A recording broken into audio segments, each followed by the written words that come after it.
रात के 10 बज चुके हैं। एबीपी न्यूज पर आप लगातार ओपिनियन पोल देख रहे हैं। आज के बाद ओपिनियन पोल दिखाए नहीं जा सकते, चुनाव आयोग की बंदिश लग जाती है। इसीलिए तमाम चैनल्स और एजेंसीज ने आज अपने ओपिनियन पोल के आंकड़े जारी कर दिए हैं। अब हम आपको पोल ऑफ पोल्स दिखाने वाले हैं, यानी 5 चैनलों का सर्वेक्षण क्या कहता है इन 5 राज्यों के बारे में। हम बात करेंगे 3 मुख्य राज्यों की, और इस घंटे में कुछ खास मेहमान भी हमारे साथ जुड़ेंगे, उनका भी मैं आपसे परिचय कराता रहूंगा जैसे जैसे वो लोग हमारे साथ जुड़ते रहेंगे। हम सबसे पहले पोल ऑफ पोल्स के आंकड़े जानने के लिए, यानी महापोल के आंकड़े जानने के लिए अपने सहयोगी अखिलेश आनंद के पास चलते हैं, जो बताएंगे कि क्या तस्वीर निकलकर सामने आ रही है। अखिलेश। बिल्कुल सुमित जी, देखिए कार्यक्रम के सबसे महत्वपूर्ण हिस्से की तरफ हम बढ़ चले हैं, और ये जो पोल ऑफ पोल से यानी जो निचोड़ है, जो औसत है तमाम एजेंसी के सर्वे का, वो दर्शकों को हम दिखाने जा रहे हैं। ये देखिए उत्तर प्रदेश महा ओपिनियन पोल, और उसके आंकड़े क्या कहते हैं, एक एक करके तमाम आंकड़े आपके सामने होंगे। एबीपी न्यूज सी वोटर के सर्वे के मुताबिक बीजेपी प्लस 225 से 237 और समाजवादी पार्टी प्लस 139 से 151। एबीपी न्यूज और सी वोटर का ये सर्वे। इंडिया टीवी के सर्वे की बात की जाए तो देखिए आंकड़े क्या इशारा करते हैं। बीजेपी प्लस 241 से 245, एसपी प्लस 144 से 148। ये इंडिया टीवी का सर्वे। टीवी 9 भारतवर्ष की बात कर ली जाए तो बीजेपी प्लस 205 से 221 और समाजवादी पार्टी प्लस 144 से 158। इसके बाद आगे बढ़ते हैं, कुछ और एजेंसियों का जिक्र करेंगे।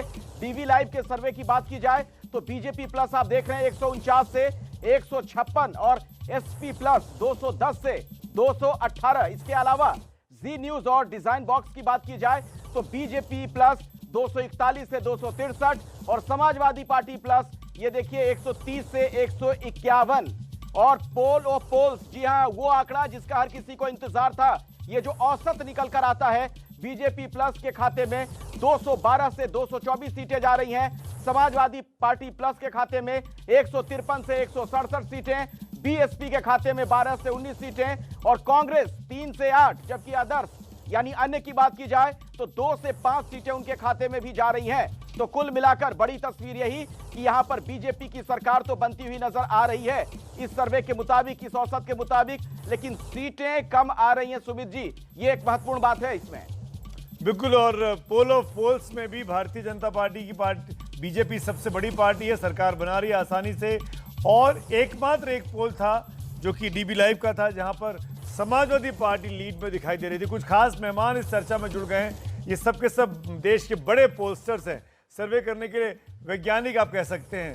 परिचय कराता हूं, मेरे साथ सी वोटर के फाउंडर यशवंत देशमुख पहले से मौजूद हैं, एक्सिस माई इंडिया के चेयरमैन प्रदीप गुप्ता साहब भी हमारे साथ जुड़ गए हैं, सीएसडीएस के पूर्व डायरेक्टर संजय कुमार जी हमारे साथ इस चर्चा में हैं, C4 के फाउंडर प्रेमचंद पार्टी जी इस चर्चा में शामिल होंगे, और साथ में अभय दुबे और मनीषा प्रियम जी हमारे साथ लगातार मौजूद हैं। यूपी का पोल ऑफ पोल्स भी ये कह रहा है कि 212 से 224 सीटें भारतीय जनता पार्टी के खाते में जा रही हैं। शुरुआत करूंगा चर्चा की, सबसे पहले प्रदीप गुप्ता आपके पास आना चाहता हूं। प्रदीप जी, आप ओपिनियन पोल नहीं करते हैं, पर आप ओपिनियन पोल देखते जरूर हैं, पढ़ते जरूर हैं, समझते जरूर हैं। ऐसा क्यों है? इतनी महंगाई, 100 रुपए के ऊपर पेट्रोल का हो जाना, कोरोना सेकेंड वेव में लाशों का तैरता हुआ देखा जाना, जिसको विपक्ष गिना रहा है, लॉ एंड ऑर्डर पर हाथरस जैसी घटना हो जाना, इसके बावजूद भी लोकप्रियता में वो कमी नहीं है बीजेपी की कि जो विपक्ष इसकी उम्मीद कर रहा था।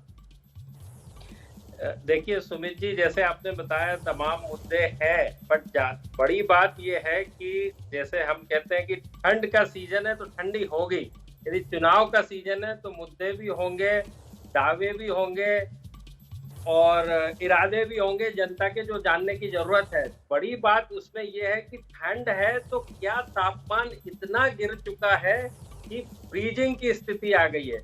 यदि आप फ्रीजिंग पॉइंट पे पहुंच जाते हैं तब आप ये निर्णय पे पहुंच सकते हैं कि यहाँ पर परिवर्तन की लहर है। मुद्दे जरूर होंगे, उसमें तो कोई बात नहीं है, एंटी इनकम्बेंसी का होना बिल्कुल स्वाभाविक है, लेकिन उसके चलते ये होता है जब रूलिंग पार्टी को ये पता है कि ये मुद्दे जरूर होंगे, एंटी इनकम्बेंसी जरूर आएगी, तो उसके चलते उनकी भी अपनी व्यवस्थाएं होती हैं, जिसको आप कहते हैं ना, ठंड के दिन है तो हीटर होगा, व्यवस्थाएं होंगी, जिससे ठंड से निपटने की, और उससे भी ज्यादा जरूरी चीज ये देखने की चीज होती है, जो आपने तापमान की बात करी जो गिरता है, तो क्या वो पूरे प्रदेश के असर कर रहा है, प्रभावित कर रहा है, ये देखना बहुत जरूरी है।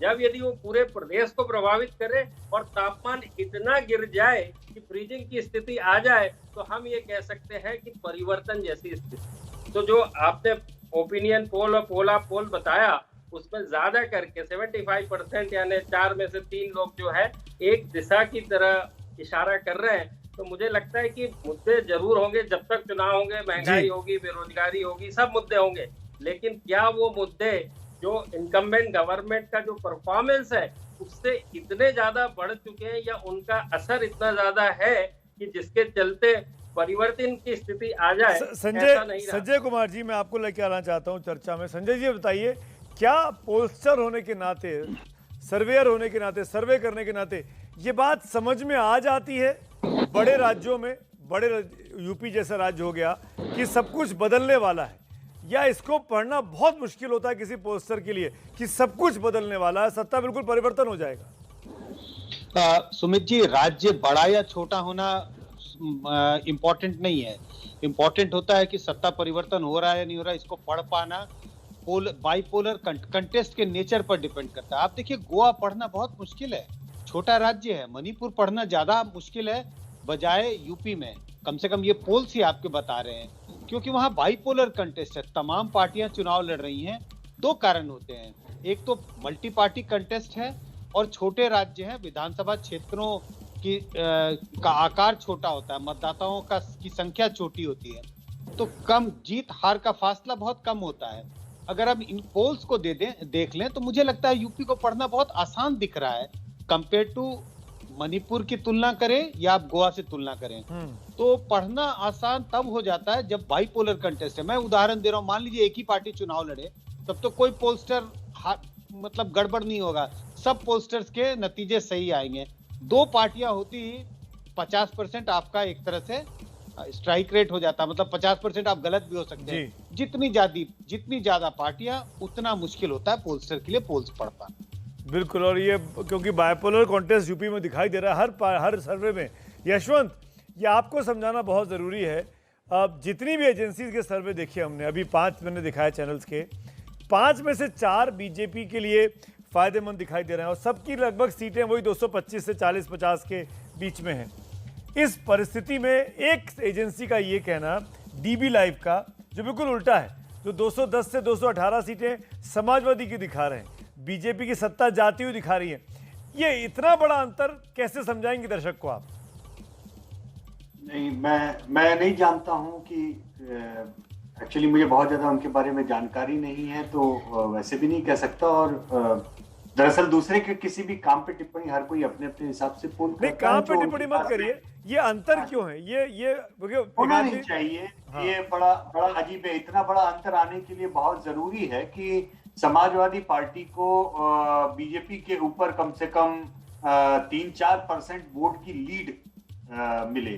3-4% वोट की लीड मिले, इससे तात्पर्य यह है कि अगर बीजेपी 40% पोल कर रही है, तो वो सर्वे में समाजवादी पार्टी के लिए 43-44% का फिगर आना चाहिए। अब 43-44% का फिगर तो शायद एसपी बीएसपी जब साथ में लड़े तब भी नहीं आ पाया था, इसलिए थोड़ा सा उसमें मैं शायद अपने आंकड़े में ज्यादा सहज होऊंगा। जो हमें मिला है वो हम बताएं, क्योंकि एक सवाल आपने बार बार और भी लोगों ने पूछा कि जीवीएल कह रहे थे कि जब हमारा वोट शेयर 41-42% है तो हमारी सीटें क्यों कम हो रही हैं, ये जीवीएल नरसिम्हा राव ने बोला था। उसको मैं बहुत संक्षेप में समझाना चाहूंगा, बोलना चाहूंगा, क्योंकि 4-5 साल पहले सुमित, जो अंतर था बीजेपी और समाजवादी पार्टी के बीच में, वो अंतर लगभग 20% का था गैप। आज की तारीख में वो अंतर केवल 6 या 7% का रह गया है। तो ये तकरीबन 13-14% का जो अंतर कम हुआ है, उसका सीधा मायने ये है कि बीजेपी के वोट स्टैटिक भी रहे तो भी समाजवादी पार्टी का ग्राफ बढ़ा है और उन दोनों के बीच का गैप कम हुआ है। तो ऐसी जितनी भी सीटें हैं जहां पर बीजेपी 5 साल पहले 10% के मार्जिन से जीती थी समाजवादी पार्टी से, वो सारी सीटें अब एक तरह से मार्जिनल सीटों में आ गई और सबसे बड़ा उन्हीं सीटों पे नुकसान हो रहा है। तो ये बात समझने की है। लेकिन जो प्रदीप जी ने बात बोली वो, और संजय भाई, उसमें बहुत पते की मार्के की बात यह है, देखिए सीटों के आकलन पे बहुत ज्यादा मैं भी बोलता हूं, बार बार हर सर्वे में बोलता हूं, मत जाइए आप वोट के आकलन पे देखिए। लगभग सभी ओपिनियन पोल्स ने तकरीबन 35% और 40% एक बॉल पार्क दोनों गठबंधनों के बीच में उत्तर प्रदेश में अंतर दिया है। किसी ने 5-6% का अंतर दिया है, किसी ने 7-8% का अंतर दिया है। तो ये एक ब्रॉड सेंस ऑफ डायरेक्शन आपको दिखाता है किस ओर सेंस उत्तर प्रदेश का है। केवल खतरे की घंटी जो भारतीय जनता पार्टी के लिए है वो ये कि हमने देखा है पहले मसलन आपको याद होगा, हम एक तरह से वोट शेयर सही ला करके भी हम हरियाणा में गलत हो गए थे, क्योंकि हमने सही पकड़ा कि बीजेपी को 9% ज्यादा वोट मिल रहे हैं, लेकिन 9% वोट के ऊपर हमने एक तरह से 2/3 बहुमत की घोषणा कर दी और अंग असेंबली आ गई। कारण सेम वैसा ही हमने गुजरात में देखा, बीजेपी को कांग्रेस से 10% वोट ज्यादा मिले, लेकिन सीटों के मामला में बहुत मामला बराबरी का पहुंच गया। उसका कारण बहुत साफ है सुमित, दरअसल बीजेपी बहुत सारी अर्बन डोमिनेंट सीटें जीतती है इतने बड़े बड़े मार्जिन से, जैसे लगता है कि अगर आप विधानसभा चुनाव का नतीजा देखें तो आपको लगेगा कि लोकसभा की लीड्स की बात हो रही है। लोकसभा चुनाव के आप नतीजे देख रहे हैं, तो ये बड़े मार्जिन की 20-25 सीटों की लीड्स के कारण क्या है, अक्सर बीजेपी का खासतौर पे ऐसे राज्यों में जहां पे अर्बन डोमिनेंस उसका बहुत है, उन जगहों पे स्टेट लेवल का वोट शेयर उसका स्क्यू हो जाता है। जी यशवंत, लीड जितनी बड़ी राज्य के लेवल पे दिखती है, दरअसल उतनी बड़ी लीड नॉन अर्बन यानी ग्रामीण क्षेत्र की या उतना नहीं दिखता है, सीटों पे होती नहीं है। जी प्रेमचंद पाटिल जी भी मेरे साथ हैं C4 की तरफ से। मैं आपसे पूछना चाहूंगा, तमाम सर्वे ये दिखा रहे हैं प्रेमचंद जी कि एक को छोड़ के कि बीजेपी सबसे बड़ी पार्टी है और कोई हंग असेंबली की बात यूपी में नहीं कर रहा है, सब क्लियर कट मेजोरिटी दे रहे हैं किसी एक को छोड़ दो तो सबके सब बीजेपी को दे रहे हैं। क्या बीजेपी की स्थिति ऐसी ही है कि 225, 30, 40 के आसपास आंकड़ा आ रहा है? देखिए अभी चुनाव के लिए टाइम है, अभी करीब 1 महीना पड़ा है। कहाँ 3 दिन बाद पहला चरण है सर? हाँ पहला तो टाइम तो है ना, तो सिचुएशन 1 हफ्ते में बदल भी सकती है। तो हम ये नहीं कह सकते कि अभी जो पी पोल है ये अभी की जो स्थिति है वो दर्शाता है, तो सिचुएशन बदल भी सकता है। तो जब ये एग्जिट पोल करेंगे तब और क्लियर हो जाएगी सिचुएशन। तो हम अभी ये नहीं कह सकते कि जो ये प्रोजेक्ट कर रहे हैं बिल्कुल सही है। आप मुझसे अधिक अनुभवी हैं प्रेमचंद जी, आप मुझे बताइए इस मामले में, जिस आदमी को वोट करना होता है वो क्या आखिरी दिन का वेट कर रहा होता है? और ऐसे कितने परसेंटेज वो लोग होते होंगे एक कॉन्स्टिट्यूंसी में जो आखिरी दिन ही सुबह तय करते जाते वक्त कि आज मैं इसको दूंगा इसको नहीं दूंगा? नहीं, कैंपेनिंग का भी इफेक्ट होगा और लास्ट मोमेंट में डिसीजन चेंज भी हो जाता है, जैसे कोई फेंस सीटर्स होते हैं कई। कितने लोग होते हैं? 3%, 5%? हाँ, उनका प्रतिशत ज्यादा नहीं होता पर होते हैं, तो सिचुएशन बदल भी सकती है। ये पोल जो उन्होंने किया ये अभी की सिचुएशन है, तो हम ये नहीं कह सकते कि ये तो आप 100% ही होगा। आपका आकलन क्या है? पर क्योंकि मेजॉरिटी पोल्स जो कह रहे हैं, मैं भी उसी से जाऊंगा कि मेजॉरिटी पोल्स जो बीजेपी को सिंगल लार्जेस्ट पार्टी या एब्सोल्यूट मेजॉरिटी से जीतने की बात कर रहे हैं, तो वो सही भी हो सकता है। जी मनीषा जी, आपकी राय? देखिए पूरा एक सेंस ऑफ डायरेक्शन वगैरह पे काफी बातें हो गई, हाँ, लेकिन अगर रीजनली आप देखिए तो बीजेपी को लगभग हर रीजन में उसका क्वांटम अलग हो सकता है, आपको दिखता है कि अलग अलग बढ़त है। तो कहीं ना कहीं इस इलेक्शन का जो स्ट्रॉन्गेस्ट पॉइंट है रालोद और सपा गठबंधन का, वो ये है कि वो रीजनली चुनाव लड़ रहे हैं, लेकिन भाजपा की भी पकड़ जिस तरह के स्टेट इलेक्शन लड़ने की है कि वो किसी भी स्टेट इलेक्शन को अगर आप रीजनलाइज कीजिएगा तो वो लोकल लेवल पे जाके और कॉर्पोरेशन के चुनाव तक लड़ जाते हैं। तो कहीं ना कहीं पूर्वांचल में मैं घूम रही थी जब, तो उनको ये बात पता ही नहीं थी, भाजपा के समर्थकों को भी, कि हो सकता है कि पश्चिमी उत्तर प्रदेश में उनके मत जो है वो कम भी हो। इस तरह का मोमेंटम बीजेपी ने वहां बना रखा है। तो रीजनलाइज और लोकलाइज करना, जहां एक तरफ सपा का बल है वहीं भाजपा का भी बल है। मैं अंत करती हूँ इस बात को बतला के कि 2012 गुजरात को आप यदि याद करें तो सौराष्ट्र में बताया गया कि यहाँ कड़वा पटेल, लेउआ पटेल, पानी का बहुत बड़ा मामला है, सोनिया गांधी स्वयं गई। जितना रीजनलाइज किया गया उतना लोकलाइज करके और बीजेपी ने अलग अलग इलाकों में अलग अलग मुद्दे उठा के और अलग अलग तरीके से, जो लाभार्थी आप कहते हैं वो कोई एक कैटेगरी नहीं था, उसको देके उन्होंने लड़ लिया। तो अब देखना होगा कि हर इलाके में चुनाव कैसे लड़ा जा रहा है और इसके इफेक्ट्स क्या आ रहे हैं। जितना चुनाव लोकलाइज होगा उतना फायदा बीजेपी उठा सकती है, जो कि मनीषा जी कह रही हैं। आगे बढ़ेंगे, हमारे पास बाकी राज्यों का भी पोल ऑफ पोल्स है। अखिलेश आनंद इंतजार कर रहे हैं अपनी बारी का। अब हम चलेंगे यूपी से लगे हुए एक और राज्य जो कि पहाड़ी राज्य है, उत्तराखंड की।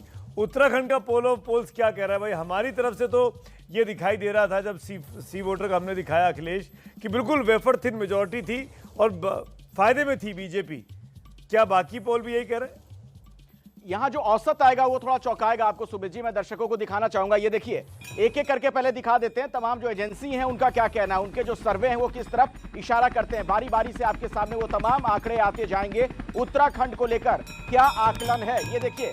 ये एबीपी न्यूज सी वोटर का जो सर्वे आपने देखा अभी थोड़ी देर पहले, वो एक बार फिर से आपके सामने बीजेपी के खाते में 31 से 37 सीटें जा रही हैं, जबकि कांग्रेस 30 से 36, आम आदमी पार्टी 2 से 4।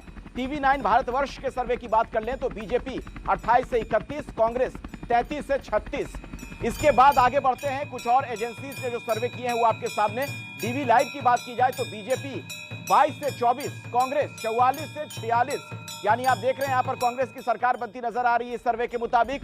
जी न्यूज और डिजाइन बॉक्स के सर्वे की बात की जाए तो बीजेपी 31 से 35 और कांग्रेस 33 से 37 सीटों पर जीतती हुई नजर आ रही है। इसके बाद आप देखिए पोल ऑफ पोल्स, ये बहुत महत्वपूर्ण हो जाता है देखना। बीजेपी 28 से 32 और कांग्रेस 35 से 39, आम आदमी पार्टी 1 से 4। यानी बड़ी बात जो निकलकर सामने आती है, जो कि बहुत ही महत्वपूर्ण है, यानी कांग्रेस की सरकार बनती हुई नजर आ रही है। जब हम औसत निकालते हैं तमाम जो सर्वे किए गए, उसके निचोड़ को अगर सुमित जी देखें तो कांग्रेस की बल्ले बल्ले। अरे ये तो बिल्कुल पासा पलट जा रहा है पोल ऑफ पोल्स में। मैं सीधे जाऊंगा यशवंत के पास। यशवंत देशमुख, आपसे जानना चाहता हूं, ये तो अगर हम पोल ऑफ पोल्स निकाल रहे हैं, नतीजे अगर जोड़ लिए जाएं तो 35 से 39 के साथ कांग्रेस बड़ी पार्टी है, 28 से 32 के साथ बीजेपी दूसरी पार्टी है। अलग अलग करके देख रहे हैं तो भारतवर्ष व TV9 वाले पोल में भी कांग्रेस बड़ी पार्टी है, डीबी लाइव में बहुत ज़्यादा बड़ी पार्टी है कांग्रेस पार्टी, और जी न्यूज़ वाले में भी कांग्रेस बड़ी पार्टी है।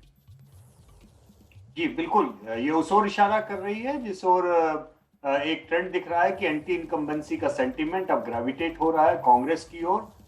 3 मुख्यमंत्री बदलने के बाद में एंटी इनकम्बेंसी को फेस करते हुए अगर बीजेपी उत्तराखंड जीतती है तो ये चमत्कार से कम नहीं होगा, ये हम लगातार कह रहे हैं। दरअसल एबीपी सी वोटर के ट्रैकर में Harish Rawat right from the day one सबसे ज्यादा पॉपुलर लीडर की तरफ से उभरे थे, लेकिन कांग्रेस उनको उस तरीके से बैकअप या सपोर्ट ही नहीं कर रही थी। हम भी जानते हैं सुमित की कांग्रेस ने लगभग 1 साल तक हरीश रावत को पंजाब की लड़ाई में उलझा के रखा, और उसका नतीजा ये हुआ कि उत्तराखंड में 1 साल में उनका कैंपेन ही नहीं हुआ, और आम आदमी पार्टी का भी ग्राफ वहां बढ़ता चल के लगभग 10% तक पहुंच गया ट्रैकर में।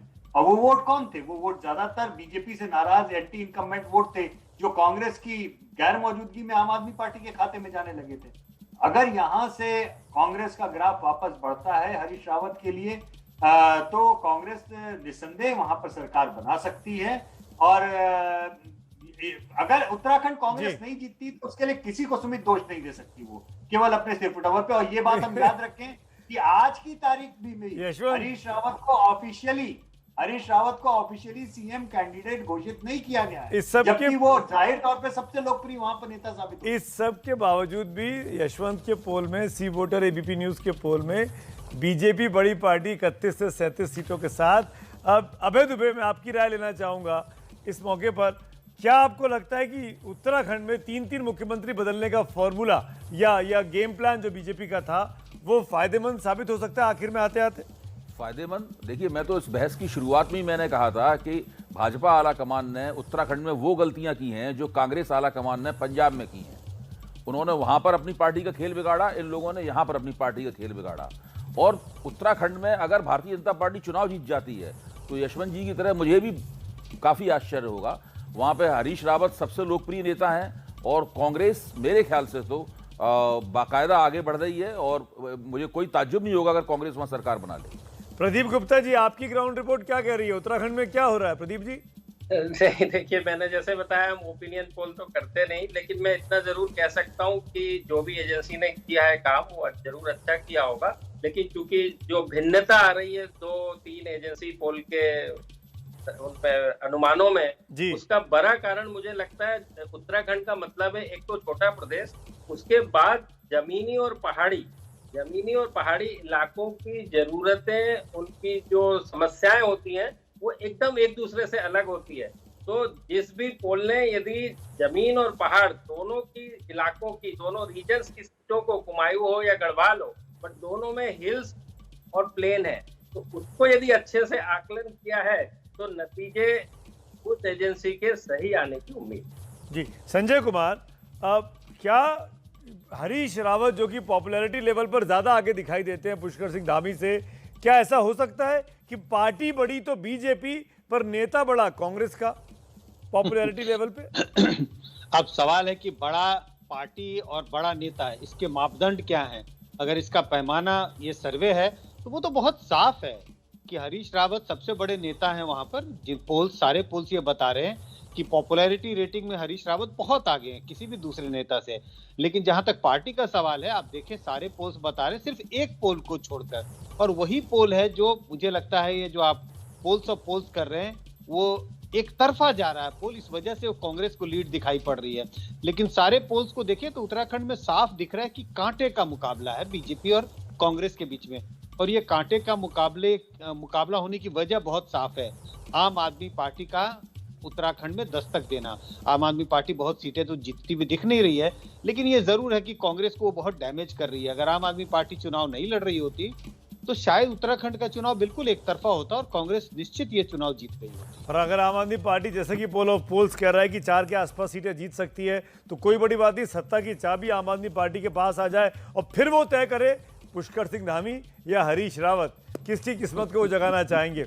जिस दिन चुनाव खत्म होंगे, यानी आखिरी चरण का मतदान होगा 7 मार्च को, उस दिन आप देखेंगे और वो एग्जिट पोल होगा। अब ओपिनियन पोल आप नहीं देख पाएंगे, ये आखिरी ओपिनियन पोल है, इसीलिए बहुत ज़रूरी है। हमने यूपी की बात की, हमने उत्तराखंड की बात की, अब बारी है पंजाब की। पंजाब का महापोल क्या कह रहा है, जानने के लिए सीधे चलते हैं मेरे सहयोगी अखिलेश के पास, जो बहुत तेज़ी से इंतजार भी कर रहे हैं और मुस्कुरा भी रहे हैं।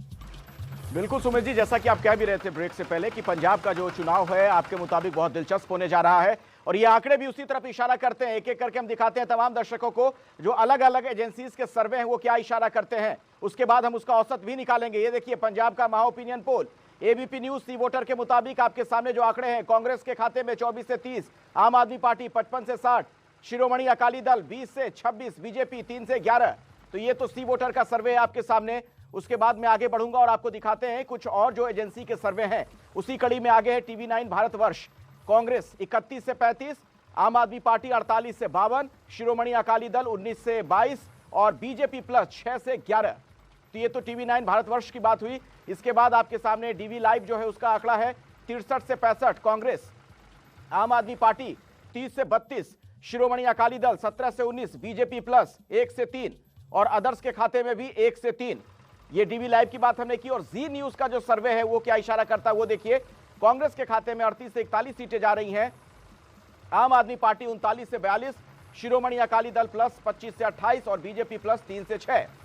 और अब आपके सामने पोल ऑफ पोल्स यानी जो औसत है, जो निचोड़ है, उसमें आप देखिए कांग्रेस 39 से 43, आम आदमी पार्टी 43 से 47, शिरोमणि अकाली दल 20 से 24 और बीजेपी प्लस 3 से 7। यानी सुमित जी जो बड़ी बात वो यही कि हंग असेंबली।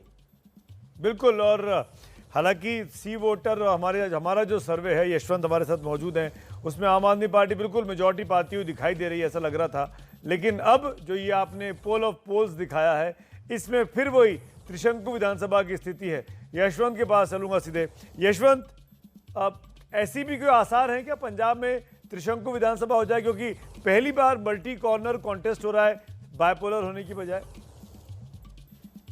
देखिए, कुछ सीटें कम पड़ जाएं, ये बात स्वाभाविक है कि हम असेंबली लेके आ सकती है। लेकिन अगर आप सारे पोल्स में देखें तो मेरे ख्याल से एक पोल को छोड़ करके सभी पोल्स ने आम आदमी पार्टी को सिंगल लार्जेस्ट पार्टी तो प्रोजेक्ट किया ही हुआ है जी।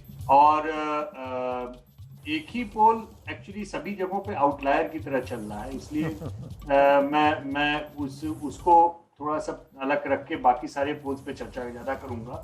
तो जितना दिख रहा है उसमें वैरायटी दिख रही है केवल इस बात पे कि कितनी लीड आम आदमी पार्टी को मिल सकती है। और कांग्रेस नंबर 2 पे या नंबर 3 तक में भी पिछड़ने की बात कुछ इंडिकेशंस अब दिख रहे हैं उसमें, क्योंकि जिस तरीके से एक मेल्टडाउन वाली हालत हो रही है उसमें अगर एक सीमा से ज्यादा वोट शेयर का नुकसान कांग्रेस को हुआ, और बीजेपी और पंजाब लोक कांग्रेस का जिस तरह से ग्राफ आप सभी सर्वे में देख रहे हैं, हमने खुद ही अपने ट्रैकर में उनको कोई गंभीरता से अभी तक जगह नहीं दी थी, लेकिन जब से वो साथ में आकर के सीटें बटी हैं और लड़ रहे हैं, तब से एक चीज क्लियर है कि वो 7-8% वोट बीजेपी और पंजाब लोक कांग्रेस के सुमित पूरे पैन पंजाब में नहीं है, बल्कि वो 4 या 5 जिलों में कंसंट्रेटेड हैं। अच्छा। और उन 4-5 जिलों में जब वो कंसंट्रेटेड होंगे तो 6-7% नहीं होंगे, वो 25-30% का वोट शेयर है। चाहे वो आप पठानकोट की बात करें, चाहे आप गुरदासपुर की बात करें, या फिर पटियाला इलाके की बात करें, जलंधर की बात करें, या अमृतसर के भी इलाके की बात करें, तो ऐसा लग रहा है कि ये कंसंट्रेटेड वोट में पंजाब लोक कांग्रेस और बीजेपी के कैंडिडेट करीब 25-30 सीटों पे गंभीर लड़ाई में आ जाएंगे, नंबर 1 या नंबर 2। एक चीज और यशवंत, अगर हिंदू वोट पोलराइज होकर वापस बीजेपी की ओर जाते हैं तो ये कांग्रेस के लिए दिक्कत होगी, क्योंकि सुमित आपको याद होगा 5 साल पहले यही वो वोट सबसे बड़ा तबका था जिसके लास्ट मूवमेंट पे जो स्विंग था बीजेपी से कांग्रेस की ओर आम आदमी पार्टी को रोकने के लिए, उस समय उसी से कांग्रेस को सबसे बड़ी जीत हासिल हुई। यशवंत एक चीज और क्लियर करना चाहूंगा, ये पोल हमारा कल तक का है जो आपने किया 6 फरवरी तक का। कल शाम को कांग्रेस ने अपना सीएम फेस ऑफिशियली डिक्लेयर किया, चन्नी साहब का नाम, तब मेरे ख्याल से उनका नाम के लिए ये पोल को नहीं सोचना चाहिए कि उनके इस पोल के वक्त उनका नाम अनाउंस हो गया था। तो क्या उस फैक्टर का फायदा मिल सकता है आने वाले वक्त में, क्योंकि अब वो पोल हो नहीं सकता, इसलिए मैं आपसे पूछ रहा हूँ। दलित चेहरा है, हमारा 100 दिन काम कर चुका है। सॉरी, हाँ बोलिए। आपने देखा था जब एबीपी सीवोटा के ट्रैकर में चन्नी जी के बनने के बाद में करीबन 4 से 6 हफ्ते का एक समय ऐसा आया था जब कांग्रेस का आंकड़ा ऊपर निकल गया था, काफी हद तक एकदम से बाउंस बैक की थी। फिर उसके बाद में सिद्धू साहब ने जिस तरीके से दिन रात अपने ही चीफ मिनिस्टर की आरती उतारनी शुरू की, उससे धीमे धीमे करके वो इफेक्ट जाता रहा। अभी स्थिति यह है सुमित, जैसे एक स्टार बैट्समैन को 2020 के मैच में 15वें ओवर में उतारा गया है, और 15वें ओवर में उतारने के बाद में अगले 4 ओवर वो नॉन स्ट्राइकर एंड पे रह गया, और अंतिम 6 गेंदों पे उसको स्ट्राइक मिली है, और अब हम उम्मीद कर रहे हैं कि 6 गेंद पे 6 छक्के मतलब बहुत लेट हो गया, वो मैच जिता दे। तो अब ये मुझे लगता है थोड़ी देर हो गई। कांग्रेस को बहुत पहले इस मामले पे निर्णय लेकर के बहुत क्लियरली चन्नी को आगे करना चाहिए था। आपको याद होगा मैंने चन्नी जी के लिए बोला था कि ये पंजाब का मायावती मूवमेंट हो सकता था, लेकिन अफसोस है कि वो कांग्रेस ने वो मोमेंटम खो दिया। प्रेमचंद जी, आपको क्या लगता है, क्या पंजाब में आम आदमी पार्टी सबसे बड़ी पार्टी हो सके, सरकार बना सकती है, या आपको भी त्रिशंकु विधानसभा का खतरा लग रहा है? मुझे भी त्रिशंकु का ज्यादा संभावना लग रहा है, क्योंकि यहाँ पे कई सीटों में 5 कॉर्नर भी हैं।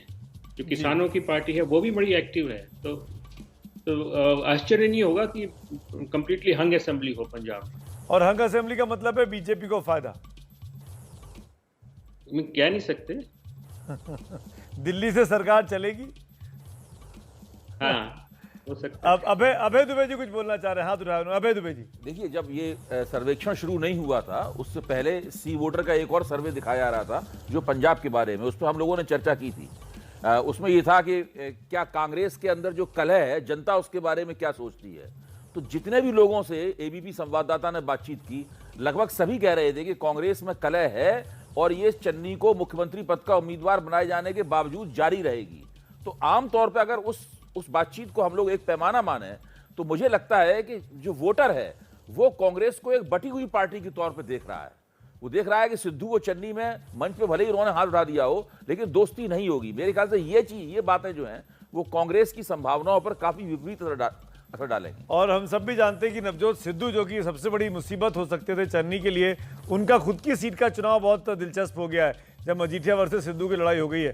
ऐसे में प्रदीप गुप्ता साहब, मैं आपसे पूछना चाहूंगा, उसके बाद संजय जी आपके पास आ रहा हूं, क्या पंजाब में आम आदमी पार्टी के दिन बहुड़ सकते हैं? आम आदमी पार्टी दिल्ली के बाहर निकल सकती है? देखिए सुमित जी, जैसे आपने बताया कि एक पोल जो है डीवी लाइव का यहाँ पर भी एक्स्ट्रा ऑर्डिनरीली लीग से हटके है, वो 60 और 30 सीटों की बात कर रहा है जी। 60 के करीब कांग्रेस के फेवर में, 60 प्लस और 30 प्लस के करीब आम आदमी। और बाकी सारे जैसे कि यशवंत का सी वोटर का पोल कह रहा है करीब 58-59 के करीब आम आदमी पार्टी को, तो एकदम अपोजिट यहाँ पर नजर आ रहा है। जहां तक रह गई बात कि पिछली बार भी आप देखेंगे, पिछली बार भी त्रिकोणीय मुकाबला था, आम आदमी पार्टी मुख्य विपक्ष की भूमिका में है, सैड जो अकाली दल है वो तीसरे नंबर की पार्टी थी। अभी ये हुआ है कि बीजेपी अलग होके उसका अमरिंदर सिंह पार्टी के साथ एक गठबंधन हो गया है। तो मुझे ऐसा लग रहा है कि आम आदमी पार्टी का 3 पोल्स के अंदर आप देखें तो सब के सब 57 और 60 के आसपास की बात कर रहे हैं, यानी 50 के ऊपर की बात कर रहे हैं, वो निश्चित है। अब चूंकि वहां पर भी, यहाँ भी पंजाब में ऐसा है कि आम आदमी पार्टी का वर्चस्व पिछले बार भी केवल मालवा रीजन में था। वो बात अलग है कि मालवा रीजन एक्स्ट्रा ऑर्डिनरीली बहुत बड़ा है उन 70 सीटों के साथ, लेकिन पिछले बार भी जो है वो दोआबा और माझा में आम आदमी पार्टी ज्यादा कुछ नहीं कर पाई। तो जैसे आपने कहा कि इस बार का जो इन पूरे 5 राज्यों में जो सबसे कड़ा मुकाबला है, तो वो बिल्कुल सही है कि पंजाब के अंदर है, और उसको प्रेडिक्ट करना वाकई में अपने आप में खास होगा। संजय जी, आपकी राय, पंजाब में क्या हो रहा है? क्या हो रहा है? देखिए, मुझे लगता है कि हम अपने आपके सवालों का जवाब सुमित जरूर दे रहे हैं, और 3 जो पोल्स हैं वो तो बहुत साफ दिखा रहे हैं कि आम आदमी पार्टी सबसे बड़ी पार्टी बन के उभर रही है। सिर्फ शक सुबह इसी बात की है कि क्या उन्हें मेजॉरिटी मिलेगी या नहीं मिलेगी, या मेजॉरिटी से थोड़ा कम रह जाएंगे। तो हंग असेंबली की गुंजाइश पंजाब में है, लेकिन वो वैसा हंग नहीं है कि बिल्कुल 30 सीटें पीछे रह गई, 20 सीटें पीछे रह गई। लेकिन ये डीबी लाइव वालों के रिप्रेजेंटेटिव को जरूर बातचीत करनी चाहिए, उनसे पूछना चाहिए कि उन्होंने किस तरह से पोल किया जो एक तरफा दिख रहा है, क्योंकि मतलब सबसे अलग है वो लीक से बिल्कुल। क्योंकि जो सारे जो पोल्स ऑफ पोल्स है ना, उनके आंकड़े ये जो बिल्कुल उत्तराखंड में भी एक बदल जाते हैं, या पंजाब में भी वो बिल्कुल हंग जैसा दिखने लगता है कि कांग्रेस और आम आदमी पार्टी के बीच हंग दिख रहा है। तो ये सिर्फ वही एक पोल है ना, आउटलायर है। लेकिन मुझे लगता है बिल्कुल ट्रेंड बहुत साफ है, आम आदमी पार्टी सरकार बनाने की स्थिति में है पंजाब में। अब वो अकेले बनाएगी या कुछ सहयोग लेना पड़ेगा, वो देखने की अब बात। तमाम पोलस्टर, तमाम एक्सपर्ट तो अपनी अपनी जगह पे काम कर रहे हैं, लेकिन मैं तो, मेरे मित्र हैं यशवंत, आखिरी मौका है ये यशवंत, और बहुत क्विक कमेंट चाहूँगा मैं आपसे। आपने परीक्षा दे दी है, आपने पर्चा लिख दिया है, अब 10 मार्च को या नतीजे खुलेंगे, क्या उम्मीद कर रहे हैं? डिस्टिंक्शन आ रहा है कि नहीं आ रहा है इस बार? आखिरी कमेंट है आपका। नहीं, हर बार हम सीखते हैं, हम हर बार अपने जनमत संग्रह से कुछ नया ही सीखने को मिलता है। और इस बार ये समझ में आ रहा है कि बहुत सारी जगहों पे बदलाव की बहुत ज्यादा इच्छा है। आप अगर इस सवाल पे पूछें कि लोग सरकार को बदलना चाहते हैं, तो दरअसल सबसे ज्यादा बदलाव का सेंटिमेंट तो पंजाब में है। तो केवल बदलाव के नाते अगर वोट पड़ेगा तो कई सरकारें हिल जाएंगी। उत्तर प्रदेश में भी बदलाव की बहुत गुंजाइश है, लेकिन उत्तर प्रदेश में भी बहुत बड़ा वर्ग ऐसा है जो सरकार नहीं बदलना चाहती, बहुत हाईली पोलराइज्ड वो है। इस कारण से शायद बीजेपी को आसानी होगी, लेकिन केवल चेंज के सेंटिमेंट पे वोट पड़ेगा तो शायद कम से कम 3 सरकारें तो पलटनी चाहिए। और अगर नहीं पलटती हैं तो उसका दोष या उसकी गलती केवल और केवल विपक्ष के मत्थे ही जाएगी कि जनता के पूरे मन होने के बाद में भी वो सरकारें क्यों नहीं पलटती। बहुत बहुत शुक्रिया यशवंत, प्रदीप जी, अभय जी, Sanjay Kumar ji, Premchand ji, thank you so much. बड़ा अच्छा रहा आप लोगों के साथ चर्चा करना। मैं उम्मीद करता हूं कि सब लोग तो सिर्फ अपना अपना सर्वे दिखाते हैं, हमने अपना भी दिखाया, उसका पूरा आंकड़े दिखाया, समझाया, और हमने दुनिया जहां के सर्वे आपके सामने रख दिए, क्योंकि आज के बाद दोबारा सर्वे आएंगे नहीं। अब ये नंबर आपको केवल डिजिटल कॉपीज में, प्रिंट में, अखबारों में पढ़ने को मिलेंगे। नए आंकड़े अब नहीं आ सकते, ओपिनियन पोल अब नहीं आ सकता, लेकिन अगर ये आंकड़े सही है कि नहीं है, ये आपको 10 मार्च को पता लगेगा। तो एबीपी न्यूज़ 10 मार्च को सबसे तेज नतीजे लेके आपके सामने हाजिर होगा। हम अपना असेसमेंट खुद करेंगे कि हमने जो आंकड़े आपको दिखाए हैं सी वोटर के साथ मिलके, उसमें हम कितने खरे उतरे या नहीं उतरे। हमारा काम है आंकड़े दिखाना, आंकड़े पेश करना, और अपने आप को विश्लेषण भी करेंगे कि हम कितने सही थे, कितने सही नहीं थे। बहुत बहुत शुक्रिया। यूपी में बीजेपी लौट कर आ रही है, तमाम सर्वे एक को छोड़ के यही इशारा कर रहे हैं।